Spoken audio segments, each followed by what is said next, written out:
Cette année, vu que la veille de Tisha B'Av, c'est Shabbat, il n'y a pas de Souda Mafseket, pas de repas qu'on fait par terre en mangeant un seul plat. On mange Souda Shlishit avec tout ce qu'on veut, comme on veut, c'est écrit comme le roi Salomon à son époque de sa royauté. Même quelqu'un qui n'est pas habitué à manger de la viande Souda Shlishit, il peut manger la viande. Il faut faire attention, c'est finir le repas avant le coucher du soleil.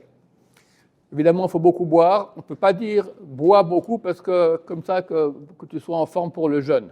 Ça, c'est interdit, c'est nachana, c'est une préparation. On peut dire aux gens « bois beaucoup ». Donc, il faut savoir que si on boit beaucoup pendant Souda Shlishit, après, en 1 ou 2 heures, on va 4 fois aux toilettes et tout est parti, ça ne sert à rien. Celui qui veut bien tenir le jeûne, ça vaut la peine parce que c'est extrêmement chaud, c'est extrêmement long comme jeûne. Alors, c'est bien déjà 3 jours à l'avance, commencer à boire un verre d'eau normale, jetable, un verre jetable, une fois toutes les heures. Comme ça, le corps est hydraté et on peut beaucoup mieux supporter le jeûne. Comment se fait la transition entre Shabbat et le jeûne? On ne peut pas faire des choses, dès que la shkia commence, on ne peut plus faire des choses qui sont interdites à faire pendant Tisha B'Av.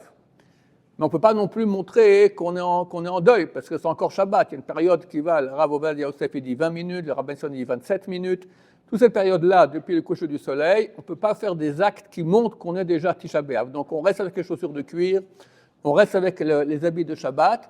Par contre, on arrête de manger, on commence le jeûne, on ne peut plus étudier des choses qu'on a l'habitude d'étudier.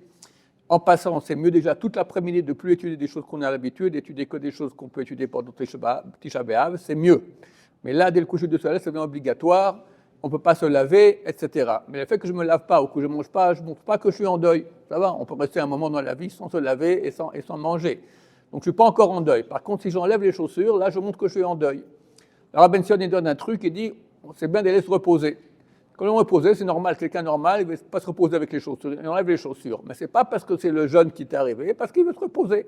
Comme ça, on peut déjà se débarrasser du problème de porter des chaussures, parce que peut-être c'est déjà Tisha B'Av après quelques minutes, sans qu'on montre de façon ostensible que c'est Tisha B'Av. Baruch Adonai, Laolam, Amen va Amen.